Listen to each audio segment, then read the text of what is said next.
Hey, they're just hanging out with Totoro, the other plus-size model of Bandai, and I get excited because every time you're on Totoro, you just want to pet it, but then you realize all 120,000 people at the last show this went to also pet it, and then you're like, I shouldn't be petting this. But I'm Bandai Dave. We're at Toy Fair 2023. We're about to talk Studio Ghibli right now. All right, so starting with Studio Ghibli, they just have such a wide breadth of products. So the first thing you're seeing here is the art crystal puzzle. So what's great about this, as I move it, is they are clear acrylic pieces, and when you put it together and then you put it up to like a window, it's like stained glass window. And so it's just a real cool effect. And we have this for all of the Studio Ghibli films that we carry merchandise for. That's Kiki's Delivery Service, Howl's Moving Castle, Totoro, Princess Mononoke. You name it, we have stuff for it. And so it's just so great. Next to it we have Calcifer's Candlelight. Calcifer was famously voiced by Billy Crystal in Howl's Moving Castle. I think a lot of people, that was their first introduction to Studio Ghibli films, and people just went gaga over it, so they just love it so much.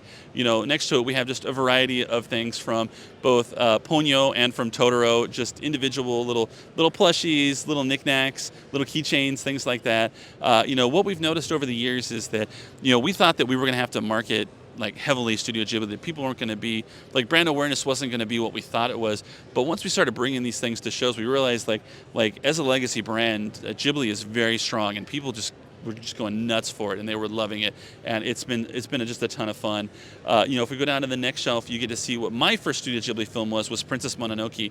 I remember seeing that in the movie theater because I'm kind of a cinephile, and I remember the big thing was Gillian Anderson from the X-Files was the voice of the main character, and that's what Studio Ghibli did so well, is when they localized the films into America, they got huge American talent, like Christian Bale, Gillian Anderson, we mentioned Billy Crystal. They got real A-list actors to do their voices, and so we've done a lot with like jigsaw puzzles, so you can kind of see like the sides of the puzzles. We do a lot with like the artwork for the puzzles. So we have Spirit Away, Kiki's, Totoro. We have a lot of the artwork. And then you can see kind of like we just have a bunch of the different art crystal puzzles, so you can see that we have just tons of them. This is kind of like the standard size, but they get all the way, you saw the one earlier that's up there that's like a giant poster size. But Studio Ghibli has just such a huge breadth of products that it doesn't stop at just like home goods and stuff like that. We have things where you have like a dish for like either your soap or your spoon by the oven. When you have your dirty spoon or something like that, you can have a Totoro. You can have whatever you want to do it. Paper theater is also a big deal. In Japan, you can see kind of from the example that you take this small little envelope, and inside it's got a bunch of flat pieces of paper, and you assemble it and you glue it and you cut it and you paste it, and you have this really, really cool 3D effect.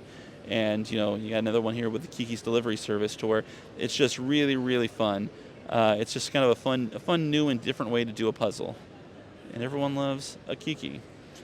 So kind of moving on to the next shelf, up here we have kind of our bigger statues, the Totoros, and then of course we have our Gigi clock. Everyone loves a nice little cat with Gigi. We have our good luck charm, our good luck Totoro charm there, and then just a bunch of little small little just knickknacks to kind of put around your house. You can use those as like tokens. Like someone in our office that plays card games, uses those as like their tokens for their decks and stuff like that. We have a different form of our paper theater that's like they're the round paper theater, and so they just kind of go into these like ball little terrarium type things. Super duper cool. We have accessory boxes, to where you can put whatever you want in there, and there's an internet meme joke, I'm sure, in there to what you can put in there. More knickknacks, more puzzles, just so much like kind of just really cool stuff. Studio Ghibli just has a lot of just really, really fun stuff. If we just whip around really quick, I won't take up too much of your time, but just want to spotlight two really, really fun things. One is a frying pan. We make it's Calcifer frying pan, so if I get the light just right, you can kind of see embossed in there is Calcifer, the character that Billy Crystal plays. So if you want to make like an egg or a pancake, it's super duper cool. And the other is from Howl's Moving Castle. It's the Heen duster for your desk, and so you just like dust your desk, dust it, keep your desk clean. They have bowls, they have teacups, they have plush. There's just so much like really, really fun Studio Ghibli stuff that whatever you want from the Studio Ghibli fan in your life, they have. The really, really high detailed playing cards, to where you can kind of see They have all the different IPs on there.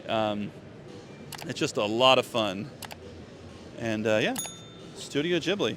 So if you're interested in learning more about Studio Ghibli, you can follow us on social media at World of Studio Ghibli. And, of course, follow us at Bandai Collect.